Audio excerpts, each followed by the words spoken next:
वाराणसी, किशोरी के साथ दुष्कर्म की वारदात। ऑटो चालक ने दोस्त के संग किया रेप।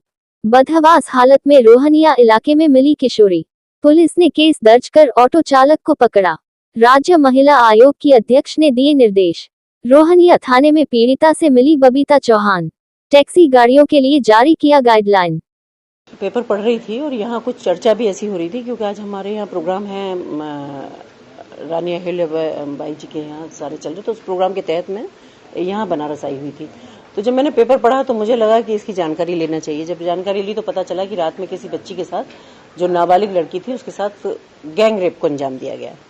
तो मुझे ऐसा लगा कि अगर मैं यहाँ हूँ और मैं वहाँ नहीं पहुंचूं तो भी गलत बात है, क्योंकि कम से कम एक परिवार को, अब जो घटना थी वो घट गई, जो बहुत ही ज्यादा दुखद थी, पर मुझे लगा कि कम से कम परिवार से मिलकर मैं कुछ सांत्वना अगर दे सकती हूँ तो मैं दूं, या उनका कुछ और सहयोग कर सकती हूँ तो वो भी मुझे करना चाहिए। तो मैं वहां गई, तो मैंने उनके माँ बाप को भी बुलाया, बच्ची को भी बुलाया और उनसे बात की। वहां जाके तो देखा कि थी बच्ची वहां, सब जो भी हमारी जो सरकारी सुविधाएं हैं उन सारे, जैसे समाज कल्याण विभाग से हमारे बहुत सारी योजनाएं जो हमारे माननीय प्रधानमंत्री जी ने, माननीय मुख्यमंत्री जी ने, सब उनके कोषों से दी जा सकती हैं, तो उसका सब वहाँ प्राविधान उनका कराया। मैम, ऑटो और परसों एक गाइडलाइन जारी की थी जिसमें मैंने ये कहा था कि जितने भी ओला, उबर टाइप, या जो टैक्सी हैं, या ये ऑटो हैं, ये ई रिक्शा है, ये इन सब में जो ड्राइवर सीट होती है उसके पीछे ड्राइवर का नाम, ड्राइवर का नंबर और उनकी कोई ना कोई आइडेंटिटी वहां होना चाहिए।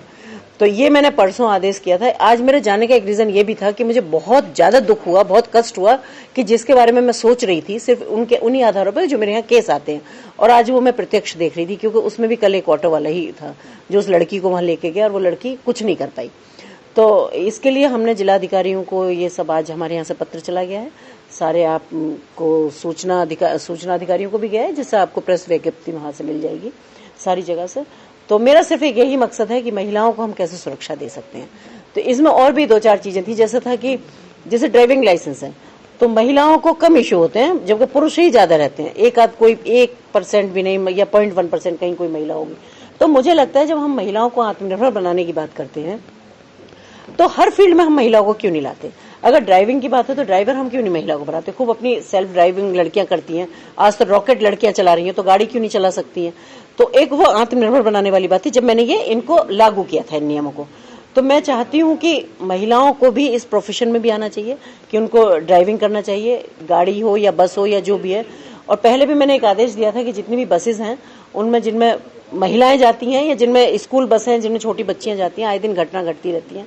आप लोगों को भी पता है, आप लोगों के माध्यम से भी खूब सारी ये निकलती रहती हैं कि वहां भी अगर गाड़ी में ड्राइवर महिला है तो ठीक है, नहीं भी है तो उसमें हेल्पर में रखें या उसको कंडक्टर के रूप में महिला रखें। लेकिन हर बस में जिसमें महिला चलती है या छोटे बच्चे स्कूल जाते हैं उनमें जरूर महिला वहां होनी चाहिए।